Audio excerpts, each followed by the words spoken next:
From Upper Michigan Source, this is your Friday Night Fever on demand for February 23rd. I'm Mike Ludlum.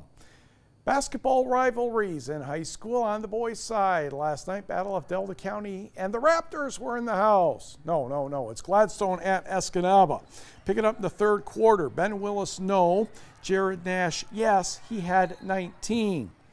Braves looking to run, but Brad Spindler's pass intercepted by Ryan Robinette. And he's going to put it up and in for 2 of his 19. Escanaba, though, still trails by 9. Robinette from the outside, yes. Escanaba within 6 late in the third quarter, but the Braves get back to work. Spindler, the Reese Caster, he had 21.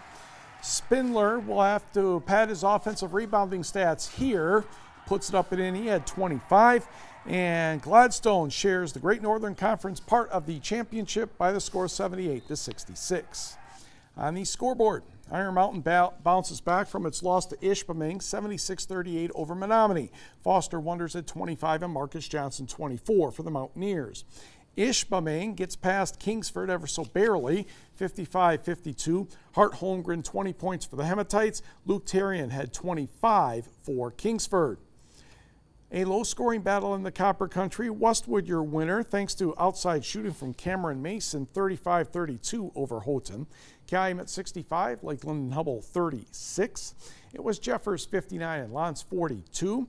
Dollar Bay and to do a little extra work to get past Chassell 70-61. Jaden Janke had 23 for the Blue Bolts.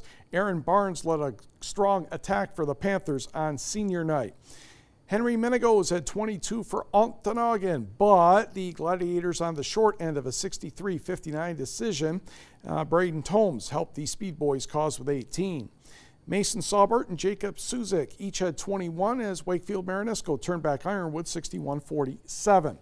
The Barriga Watersmeet game was postponed or canceled. West Iron County 52, Hancock 25.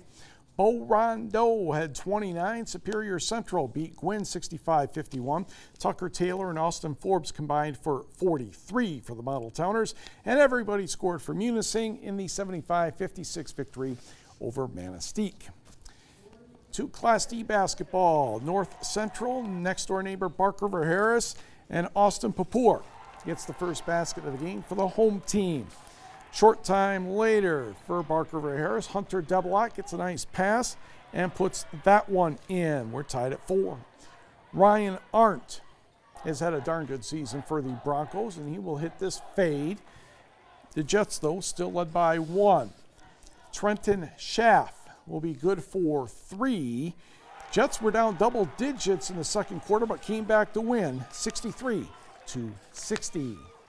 Just down the road, let's go to Kearney NATO, where Forest Park was visiting the Wolves. Second quarter action.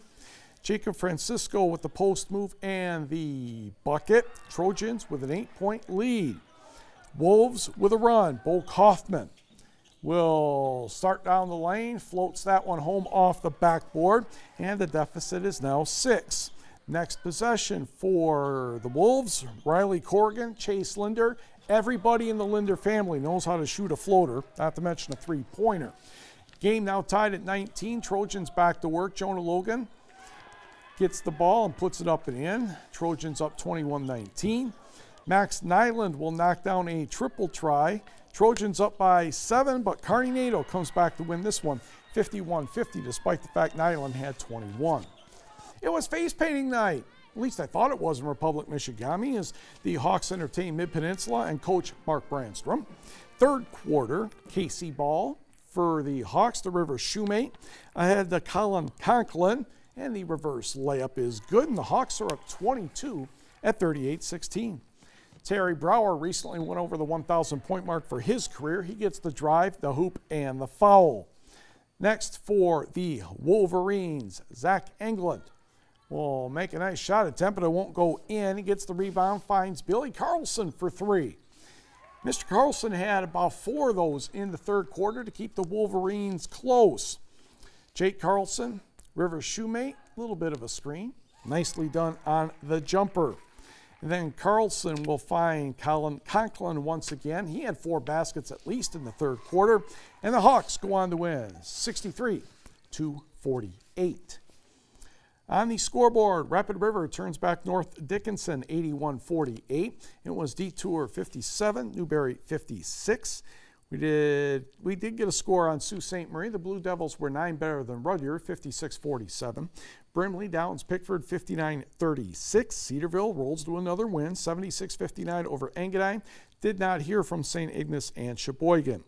On the girls' side, North Central had a good night from freshman Andy Arsenault, and the Jets beat Norway 52-40. On the Wisconsin side, it was Gillett 59, Niagara 36. And the Wisconsin Green Bay women still looking pretty good this season, ranked number 22 in the country, a 78-48 win over the Oakland Golden Grizzlies in the Horizon League, of which they clinched once again. Gwinn basketball player Tiara Taylor made her future plans official Friday by signing a national letter of intent to continue her career at Bay College. Taylor is 5 feet 11 inches tall, and that will definitely help the Norse going into their second season next year. Taylor says she knew Bay was the right place for her. I think Coach Drake found me, came to a couple of my Level Up Express practices, and made me feel like he wanted me the most, so that's why I chose Bay. There's a lot of UP girls that I've played with and played against, and so it's going to be a great year next year. We have one girl that I think has come along this year, but we need another inside presence, and Tiara gives that to us. She has good sense of how to post up, and she can pass the ball. I think she's going to be a great addition. Taylor adds the chance to stay close to home and watch her younger siblings play high school sports was another key factor in choosing Bay. Hockey, senior night at NMU, the Wildcats taking on Michigan Tech as we get into the final weekend of the WCHA regular season. No score in the second. Alex Smith, Brent Baltus gets the Huskies on the board 1-0. Later in the period, Ryan Black, Robbie Payne fires, and Devin Carroll's wondering where did that come from. We're tied at 1. To the third, Payne will have the puck again. This time he's going to find Darian Craighead on the other side, and that stays in the net long enough to notice it's a goal. NMU hangs on to win 2-1, and after the game, Robbie Payne shared his thoughts on being a senior on this day.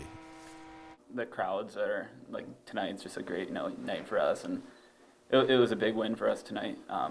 And just I think I'll remember this game for a long time. It was a great way to go out here for our regular season here at the Barrie, and we have a big game tomorrow. But you know what? We made one more play than they did, and you know that's at the end of the day that's hockey. You got your best players out there, and they got to make one more play, and tonight they did. So penalty kill was outstanding. We killed 4 penalties. Both teams square off Saturday at the the McGinnis Student Ice Arena in Houghton. Pre-game show at 6:30 on our sister station Fox UP, and the game will start shortly after 7 o'clock. Now, despite the good news for NMU, there will not be first place in the future this year in the regular season because Minnesota State defeated Bemidji 2-1 to clinch first place last night. Ferris State topped Lake Superior State 4-1. Huntsville over Bowling Green 3-2, and yes, you can look up the Anchorage, Alaska score because they are on the late show. In high school hockey, it was Escanaba defeating Jeffers 3-1.